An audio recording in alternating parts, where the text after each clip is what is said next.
Hi, in this video we will continue learning about factorization by the method of common factor. In the last video we saw how to break expressions into their basic building blocks, find common factors and write them in factorized form. Let us take a fresh example and work through it step by step. Our example is 8a square b plus 24ab square. For the first step, we need to break each term into factors. For 8a square b, 8 can be written in prime factors as 2 multiplied by 2 multiplied by 2, right? A square means a multiplied by a and b is already a factor, right? So 8a square b is equal to, for 8 I will write 2 multiplied by 2 multiplied by 2. For a square, I will write a multiplied by a multiplied by a, and for b, I will write multiplied by b, right? So this is 8a square b. Our second term is 24ab square, right? Let us write it down, 24ab square. Okay, 24 can be written as 2 multiplied by 2 multiplied by 2 multiplied by 3. A is already a factor and b square means b multiplied by b, right? So 24ab square is equal to, for 24 I will write 2 multiplied by 2 multiplied by 2 multiplied by 3. A will remain as it is, and for b square I will write b multiplied by b, right?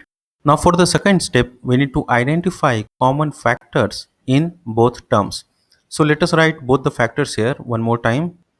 8a square b, this we have written as 2 multiplied by 2 multiplied by 2, 2 3 times, then a 2 times for a square, and for b multiplied by b, right?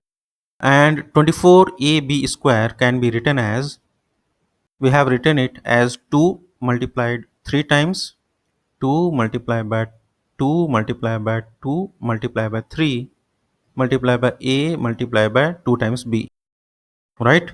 Now we need to identify common factors in both terms. Let us see what we have common in both these terms. So here we have 2 multiplied by 2 multiplied by 2. We have 2 3 times. In 24ab square we have 2 multiplied by 2 multiplied by 2, right? In 24 we have 3 also, but 3 is not there in 8a square b. So for the number, both have 8 in common. I will write 8 here, right? Now let us go to a. In a square b we have a here, and in 24ab square we have a here. So a is common in both. In 8a square b there is one more a that is not there in 24ab square, right? So I will take only one a, right? Because one a is common in both the terms. If I come to b, in 8a square b we have one b here. In 24ab square we have two b's, right? So I will take one b that is common in both the terms, and we cannot take second b from 24ab square because this is extra b, right? This is not there in 8a square b. So the common factor is 8 multiplied by a multiplied by b, that is 8ab, right? So now third step is to factorize by taking out the common factors, right?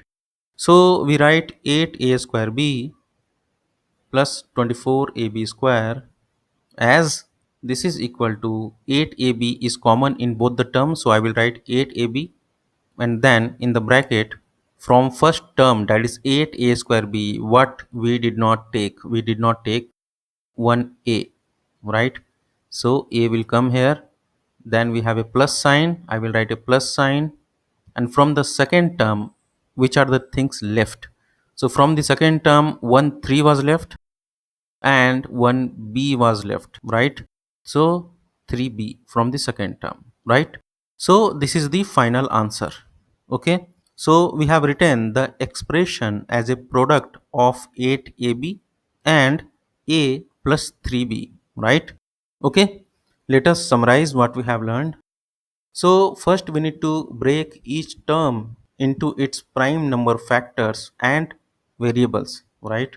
For the second step, we have to identify the common factors from all the terms. Then we need to factor them out using the distributive property. And finally, we have to write the expression as a product of the common factor and the remaining terms, right? So, hope you understood this concept. In my next video, I will bring more examples. Thank you for watching.